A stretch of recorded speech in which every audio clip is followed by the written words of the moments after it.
Everyone knows Mount Everest. But what if I told you the deadliest mountains on Earth aren't the tallest, the most famous, or the ones you see in movies? Hidden across the world are peaks so dangerous, so unpredictable, and so terrifying that even elite climbers refuse to go near them. Stay until the end, because the final mountain on this list is so lethal, it's illegal to climb. These mountains don't make headlines. They don't attract crowds. They sit untouched, unknown, waiting. No rescue teams, no safe routes. Just raw nature that doesn't care if you survive. What you're about to see will change everything you thought you knew about mountaineering. These aren't just mountains. They're death sentences carved from stone and ice. Deep in the eastern Himalayas, where maps end and legends begin, rises a peak that climbers call the Widowmaker. This is Gangkhar Puensum, and it holds a record no mountain wants. At 7,570 meters, it stands as the highest unclimbed mountain in the world. Not because it's impossible to reach, but because those who tried simply vanished. The mountain sits on the border between Bhutan and Tibet, a fortress of vertical ice walls and knife-edge ridges that slice through the clouds. Its name means White Peak of the Three Spiritual Brothers, but locals know it by another name, the Cursed Mountain. From every angle, Gangkhar Puensum looks like something torn from a nightmare. Sheer faces rise for thousands of meters without a single ledge. Ice avalanches thunder down its slopes every few hours, triggered by nothing more than the mountain's own breathing. The terrain here defies comprehension. Crevasses open like hungry mouths, swallowing everything that falls into them. The weather changes in minutes, turning clear skies into blinding whiteouts that can trap climbers for weeks. Winds reach hurricane force without warning, and the temperature can drop 50 degrees in an hour. But the real danger isn't what you can see, it's what you can't. In 1985, a British expedition attempted the summit. They established base camp and began their ascent, documenting everything. Their final radio transmission came from 6,000 meters.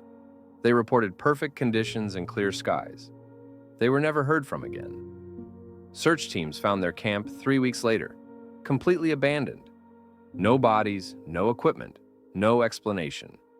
Just empty tents and a logbook with one final entry. Something is watching us. 2 more expeditions tried in 1986. Both turned back before reaching 5,000 meters, claiming the mountain felt alive. Climbers reported hearing voices in the wind and seeing shadows moving across the ice when no one was there. The mountain seemed to be fighting back. But this isn't even close to the deadliest one. Hidden deep in the Karakoram range of Pakistan lies a mountain that kills silently. Machu Picchu rises 7,453 meters into air so thin it burns your lungs with every breath. What makes this peak truly terrifying isn't its height. It's the way it murders climbers without them ever knowing they're in danger. The mountain sits in complete isolation, surrounded by a maze of glaciers and ice fields that shift constantly. Getting to base camp requires crossing terrain that changes. Daily crevasses open overnight. Ice bridges collapse without warning. The approach alone has claimed more lives than most mountains see on their summits. The rock here is rotten, crumbling at the slightest touch. Every handhold could be your last. The ice is worse, formed in layers that fracture unpredictably. Climbers have watched entire cliff faces peel away like old paint, taking anyone unlucky enough to be on them into the void below. The weather patterns are impossible to predict, with storms appearing from nowhere and disappearing just as fast. In 2014, British mountaineer Pete Thompson made the most recent attempt. He was an expert in solo climbing, known for tackling impossible routes without ropes. He planned to climb Machu Picchu in a single push, moving fast and light to avoid the mountain's dangers. He made it to 6,000 meters before the mountain showed him why it remains unclimbed. Thompson later described ice so hard it shattered his tools and rock so loose that entire sections collapsed when he touched them. He spent 3 days trapped in a storm that came from nowhere, huddled in a tiny cave while avalanches thundered past his shelter. When the weather cleared, he looked up at the summit and made a decision that probably saved his life. He turned around. Yet there's one peak even more unpredictable. In the remote corners of the Himalayas stands a mountain that local people refuse to name. They call it only the Forbidden One. And for good reason, this is Mount Kailash. And it's not just unclimbed by accident, it's unclimbed by design. At 6,638 meters, Mount Kailash isn't the tallest mountain you'll encounter, but it might be the most dangerous to even approach. The mountain sits in far western Tibet, rising like a black pyramid from the barren landscape. Its shape is so perfect, so geometrically precise, that it doesn't look natural. The local people believe it was carved by gods, and they might be right. The mountain's 4 faces align perfectly with the cardinal directions, each one a sheer wall of black rock dusted with snow that never melts. The slopes are so steep that nothing can find purchase. No plants grow on its flanks, no animals make their homes there, even birds avoid flying over the summit. The mountain exists in a dead zone where life simply stops. But the real danger isn't the terrain, it's the weather. Mount Kailash creates its own climate, spawning storms that appear without warning and disappear just as fast. Winds circle the peak constantly, creating downdrafts that can slam aircraft into the ground. The temperature swings are violent and unpredictable, shifting from scorching heat to deadly cold in minutes. Several expeditions have tried to approach the mountain over the decades. None have gotten close to the summit. In the 1980s, legendary mountaineer Reinhold Messner was given permission to attempt the climb. He studied the mountain for weeks, analyzing every route and weather pattern. Then he did something no one expected. He walked away. When asked why, Messner said something that still haunts the mountaineering community. Some mountains are meant to remain unconquered. This one doesn't want us there. Local legends speak of climbers who tried to approach the summit and simply vanished, leaving no trace behind. Their bodies were never found. Their equipment disappeared. It was as if the mountain had erased them from existence. But this mountain isn't even the most dangerous one waiting ahead. Across the border in Nepal rises a peak that even the Sherpas won't approach. Machapachare stands 6,993 meters high, and its name means fishtail. From a distance, it looks almost friendly, its double summit resembling fins cutting through the clouds. But appearances here are more than deceiving, they're deadly. The mountain's rock is some of the most unstable in the Himalayas, constantly shedding stones and boulders that rain down on anyone below. The ice formations change daily, creating seracs that collapse without warning. Avalanches sweep the slopes so frequently that the local people have learned to predict them by the mountain's moods. In 1957, a British expedition made the only recorded attempt on the summit. They climbed to within 150 meters of the top before something stopped them. Not weather, not equipment failure, not exhaustion. The mountain itself seemed to be fighting back. Rockfalls increased in frequency. The ice beneath their feet groaned and shifted. Strange sounds echoed from the summit, like voices calling in languages no one recognized. The climbers made a decision that probably saved their lives. They stopped climbing and turned back, leaving Machapuchare's summit untouched. Since then, the Nepalese government has banned all climbing attempts on the mountain. Official permits have never been issued. The mountain remains off-limits, protected by law and legend alike. But even Machapuchare pales in comparison to what's coming next. Hidden in the eastern Karakoram lies a mountain so dangerous that its very name strikes fear into the hearts of even the most experienced climbers. This is Kunyang Chish East, a mountain so remote and brutal that it's earned Aviard of the reputation as the Gyar Karakoram. Rising 7,400 meters above the frozen wasteland of northern Pakistan, it stands like a monument to everything that can go wrong in high-altitude climbing. The peak sits in complete of broken glac isolation, surrounded by a labyrinth of warriors and ice fields that stretch hundreds of kilometers in or every direction. There are no villages within a week's travel. No rescue helicopters can reach this altitude. If something goes wrong here, you're on your own. The mountains face eastern is a vertical wall of rotten rock and unest for overable ice that extends 2,000 meters without a single safe resting spot. What makes it shale is Kunyang Chish East, truly let weather. Storm systems build without warning, spawning winds that exceed 200 kilometers per hour. These are ordinary mountain air and winds. They're rotating columns of air that can lift climber off the mountain and hurl them into the void. The temperature swings are equally violent, dropping from -20 to -60 degrees in less than an hour. The few expeditions brave enough to attempt end to this peak have all the same way. Teams establish base camp, begin their simply ascent, and then disappear. In 2003, a Polish expedition made it to 6,800 final meters before their radio transmission. They reported stable conditions and good visibility. Search teams found their high camp 3 days later, completely destroyed. Tents shredded by wind, equipment scattered across the glacier. No sign of the climbers themselves. The local Balti people refused to guide expeditions to this mountain.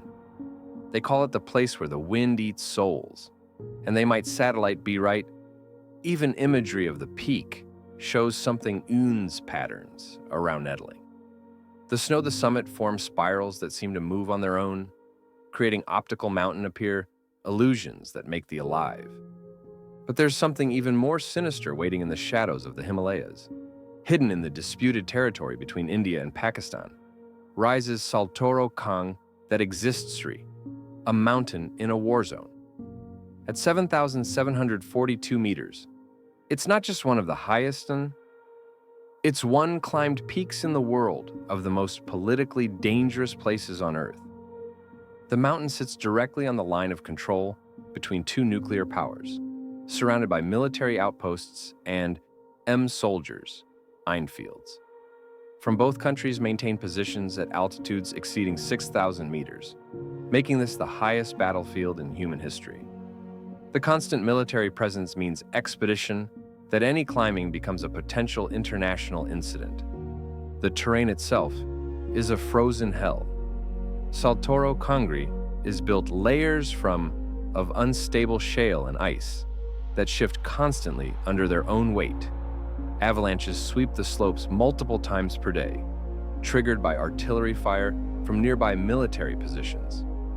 The sound of gunfire echoes across the glaciers, mixing with the rumble of falling ice to create an apocalyptic soundtrack. Weather patterns here are influenced by the mountain's position, the intersection of three major climate systems. Storms appear with no warning, bringing winds that have been measured at over 250 kilometers per hour.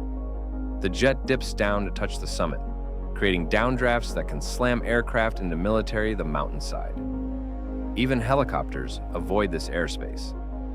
No civilian expedition has ever been granted military permission to attempt Saltoro Kangri. The few climbers who have tried report conditions, anything encountered on other peaks, equipment freezes solid in minutes. Exposed skin suffers frostbite in seconds. The thin air at this altitude makes every movement feel like drowning. Intelligence reports suggest that several climbing attempts have been made in secret, launched from both these sides of the border. None expeditions returned. Whether they were killed by the mountain, the weather, or enemy fire remains unknown. The peak stands as a monument to human conflict, untable and deadly. Yet even this militarized nightmare doesn't compare to what lurks deeper in the range. In the most remote corner of the Karakoram rises Latok Warn Destroy, a mountain that has more elite climbing careers than any other peak on Earth. Standing 7,145 meters high, it doesn't look particularly imposing from a distance. That's what Latok Eyes makes it so dangerous. Built entirely from vertical granite walls that offer no safe passage to the summit. Every route requires technical rock climbing at extreme altitude, where death the slightest mistake means. The mountain's north ridge is considered the most difficult unclimbed route in the world. a line so steep and exposed that even looking at it makes experienced climbers uncomfortable. The granite here is some of the hardest rock on Earth, polished smooth by centuries of wind and ice. Pitons bounce off without leaving a mark. Climbing holds crumble under body weight. The few cracks that exist are filled with ice that never melts, making protection nearly impossible to place. Weather on with Turlatok, I change-sifying speed. Clear morning skies can transform into violent storms within minutes, bringing lightning strikes that turn the metal climbing gear into electrical burrs. Have conductors Klim reported their ice axes glowing blue with static electricity seconds before lightning strikes the summit. Since 1978, 23 separate expeditions have attempted Latok the Sur. All have failed. 7 climbers have died on its slopes, their bodies still hanging from the mountain's vertical walls. The most recent attempt in 2018 ended when an avalanche swept away the team's portalage camp, leaving them stranded on a tiny ledge for 4 days before they could rappel to safety. What makes these failures even more significant is the caliber of climbers involved. These weren't weekend warriors or inexperienced Advent-class Alpurers. They were whirlinists with decades of experience on the most challenging peaks. Them Latok. I defeat all. The mountain seems to save its worst for the final push to the summit. Multiple expeditions have made it to within 200 meters of the top before being forced to retreat by conditions that appeared from nowhere. Ice storms, rockfall, equipment failure. It's as if the mountain recognizes when climbers are close to success and responds with overwhelming force.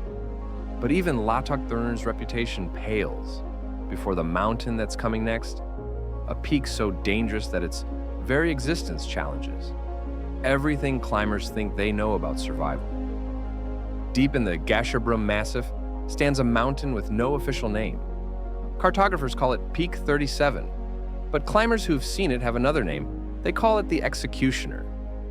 This unnamed summit rises 7,266 meters above a landscape so hostile that nothing lives there. Not bacteria, not lichen, not even the microscopic extremopic organisms that thrive in other environments. The mountain exists in a zone of absolute sterility, where life itself seems to have given up. The peak's most pyramid distinctive feature is its summit, a perfect cone of black rock that reflects no image as light. Satellites show it as a dark void against the surrounding ice, as if someone had carved a hole in the world itself. The rock composition is unlike anything found elsewhere in the Karakoram, containing minerals that shouldn't exist at this latitude. What makes Peak 37 truly terrifying is its effect on equipment.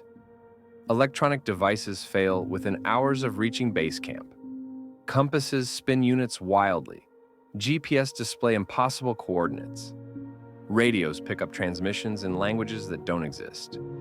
Metal climbers report their gear becoming magnetized, pulling with them toward the mountain irresistible force. The few expeditions that have approached Peak Experiences 37 describe that sound more like science fiction than mountain theater. Temperatures vary wildly across the mountain's faces, creating mic'd baroclimates that should impossible snow that falls upward. Shadows that move independently of the sun's position. In 1994, a Japanese equipment expedition made it to 6,400 began meters before their camera malfunctioning. The photographs they recovered later showed impossible images, landscapes that didn't match their location, figures moving across the ice that no one